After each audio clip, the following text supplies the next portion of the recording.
Ooh, feel like I'm going to be opening a can of worms in this video. Am I ready for that? Not sure. You know, just not too long ago, I remember someone called my mum and said, I have a daughter who I'm looking for a boyfriend for. And my mum and I were kind of shocked to hear that, because that was the first time I've come across that, where a Muslim mother is looking for a boyfriend for her daughter. And I thought, wow, is this where we are now in today's society? These days, a lot of people, in the name of getting to know somebody, start to go off the straight path and they start to commit acts of immorality. And I want to cover this topic in this video because it's become so rampant and it actually shocks me. And the reason it shocks me is because in the Qur'an, it literally says many times, usually alongside the teachings about murder, which is, you know, don't commit murder, it usually says that do not come near Zina and do not commit it. And, you know, it says to both men and women to lower their gaze.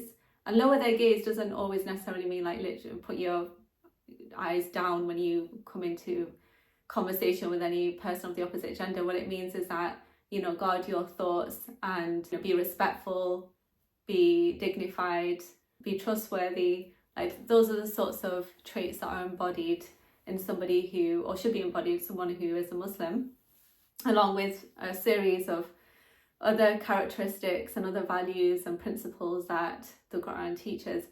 But it just surprises me that so many people feel that this is the way for them to get married. And, you know, if you're watching this, I understand if, you know, you're struggling to get married by doing things the right way. I understand that because, you know, I made a video many months ago about being single and the frustration that I get when I have to consider people that are not a good match for me. But I haven't lost hope. I haven't lost hope because I see miracles happening all the time. The fact that, you know, we've come into existence the way that we have, even that's a miracle. You know, so many things that happen that you think are coincidences can sometimes be pure miracles, like things that you wouldn't expect to happen. I'm sure everybody who's watching has seen at least one thing that they consider to be inexplicable in their lives, and or they've gone out in nature and they've seen something, they've seen how, you know, plants grow and how things happen, and that's miraculous. It's beautiful. But I believe in miracles. I don't believe that we always have to know or feel our logical mind has to figure things out for us. That sometimes, you know, we can just let go of the outcome and just leave it to God, to Allah, to Source, and leave it to Him to, I'm going to keep referring to like the Muslim wording in this video because this video is more like targeted to a Muslim audience. You know, we trust in Allah to look after us, and, you know, so far I've seen in my life evidence that I've been looked after. Like, I've been fed every single day of my life.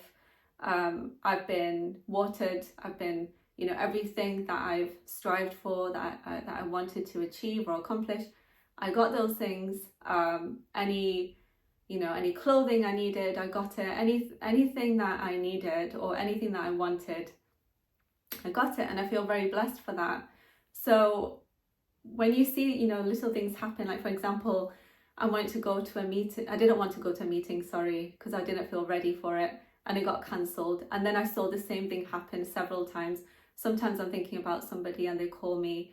You know, sometimes, like, it's when you see these things happen, and what seems to be synchronicities, when they happen, then you realize that, you know, Allah is looking out for you. And if He is able to give you so many little things and take care of every little thing, then of course He can take care of the big things. So we need to remember that at the end of the day, all of us will die. We're all going to return to the Creator.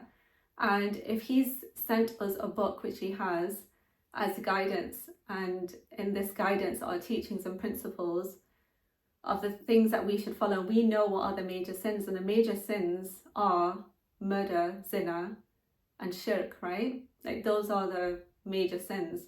So why is our community, why are Muslims today, you know, how many of us are there, like almost 2 billion or something like this in the world?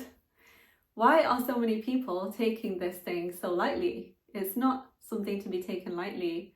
It's a major thing. Like, he wouldn't just go and murder somebody, so why would he just go and do zina with somebody?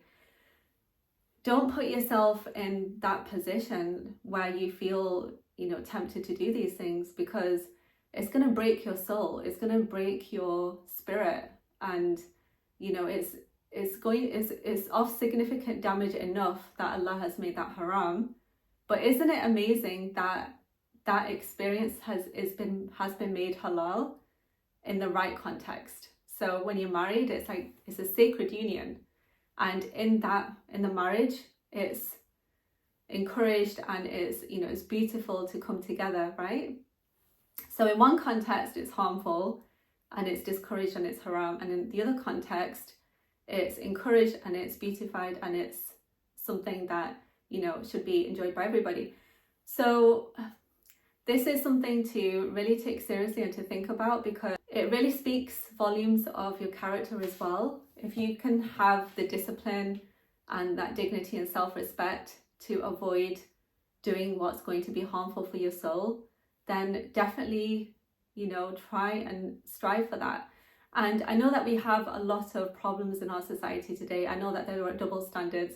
I know that women are made to feel that they have more pressure on them to be more pure, and men, on the other hand, are given more freedom to do what they want, and that doesn't help them to stay on the straight path when they're kind of pressurized by their peers to act a certain way, to go and prove their manliness by getting together with a woman or whatnot, astaghfirullah. But all these things happen. Like, there are these double standards, and people feel lost, and especially when they are surrounded by people in a culture where few people choose to align with their principles and morals, or stay on the deen. It becomes even harder for them to be the black sheep, or the odd one out in the community.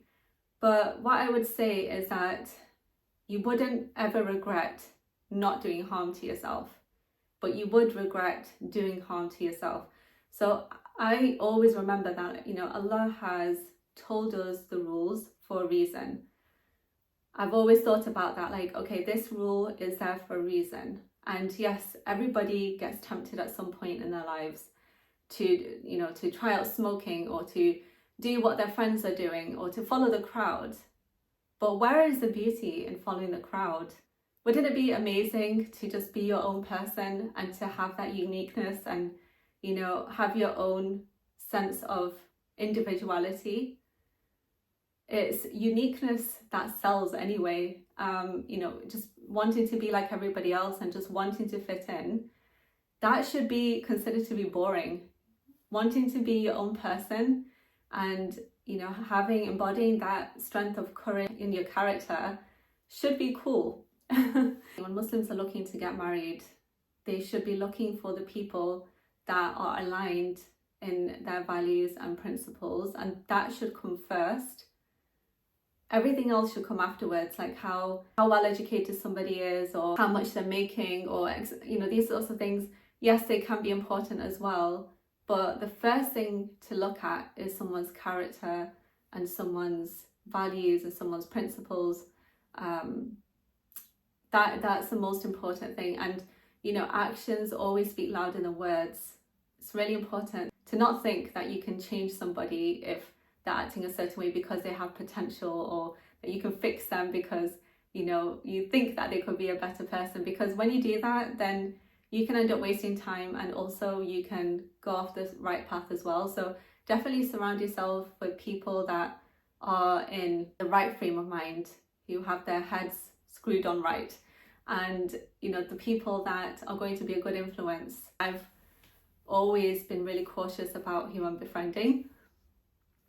Not to say that I've not tried to have a good influence on certain people. I have tried to do that too, but I just think that is a more difficult path, and it's not necessary. And it's better for you to be surrounded with people like yourself and go on that route of least resistance, than to be surrounding yourselves with people that have a completely different lifestyle, whose values don't match with you, and who are going to influence you to become a person that you don't want to be. So anyway, I hope this video helps somebody who needs to hear this message, and I'll try and do more videos on this topic. It's not an easy topic to cover, but I'll try my best, and I'll see if I can do more on this. All right, take care. Assalamu alaikum.